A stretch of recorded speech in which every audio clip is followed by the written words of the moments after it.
Hey, Real Progressives, this is Jane Luke again. I apologize. I had an issue with my internet connection.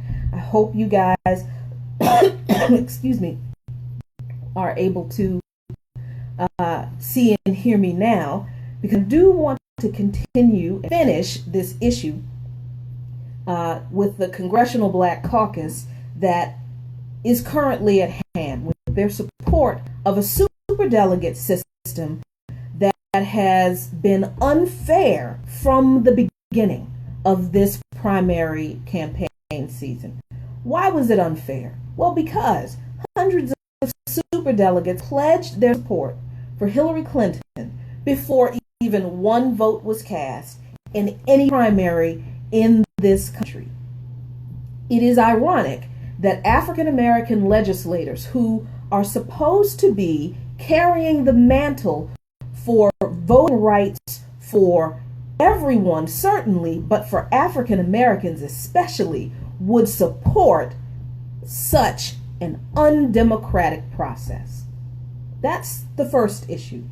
The second issue with the Congressional Black Caucus's support of the superdelegate system is their claim that it has served them well. That's odd, because the superdelegate system has only been in existence since, I think, 1984, 5? So how many elections has it actually been implemented in? So what do they mean it serves them well? And when they talk about them, who are they talking about? Because are they talking about serving them well as elected officials in Congress? Or are they talking about serving their constituents well, which is supposed to be their job?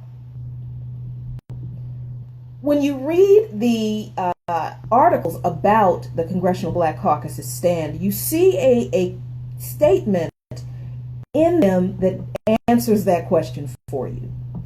Their rationale for supporting this system, one of their rationales, is that without the superdelegate process in place, they would be forced to compete against their own constituents for their jobs.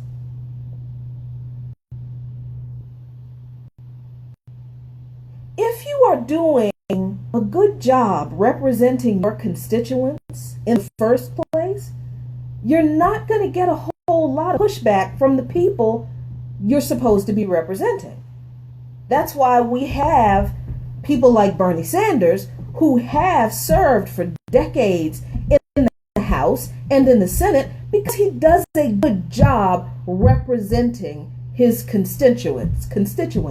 They keep voting for him because they like him and they like the job he's doing. So he doesn't have to worry about competing against his constituents, because he does the job his constituents put him in office to do. If, however, you are a politician who is using your office to enrich yourself and to maintain a level of power, influence, and access that benefits you and people who are like you, who are not like your constituents at all, of course the idea of competing for your job against your constituents is terrifying. That's what this whole fight with the DNC and the Democratic establishment is about. The mistake African Americans cannot make is thinking that just because some Democrats are black, that they cannot be subject to the same kind of corruption. And believe me, the members of the Congressional Black Caucus who have supported the superdelegate system and has come out against Bernie Sanders' reform of that system are just as corrupt as the candidate they have supported, and that's Hillary Clinton. They support her because she will continue to provide the kind of access to power, influence, and money that they have grown accustomed to. And the reason they feel comfortable in doing that and in not advocating for change that is so critical to the people they are supposed to represent is because we, the people who they are supposed to represent, have not held them accountable for their actions in the past. So part of this is on us, my fellow Black brothers and sisters.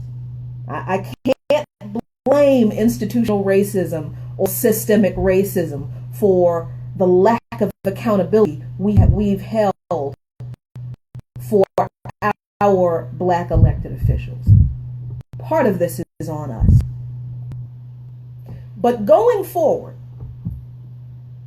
we can no longer allow politicians of any stripe, any party affiliation, any ethnic group, any kind of representation whatsoever to deny democracy, equal access, full representation, one person, one vote, fair and open and transparent elections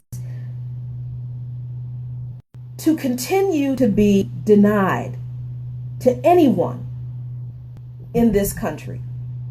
And if that means I have to fight against politicians who are supposed to be carrying the mantle from the Civil Rights Act and the Voting Rights Act, if that means I have to call them out on the fact that they are not carrying that mantle well and get rid of them and replace them with people who will fight for people like you and me, then that is what we must do. The Congressional Black Caucus coming out so strongly against Bernie Sanders is not this referendum on how the Black community feels about Bernie Sanders and his policies, because the Congressional Black Caucus does not represent most African American voters in this country. Thanks a lot for listening to my live stream. I apologize again for the technical difficulties.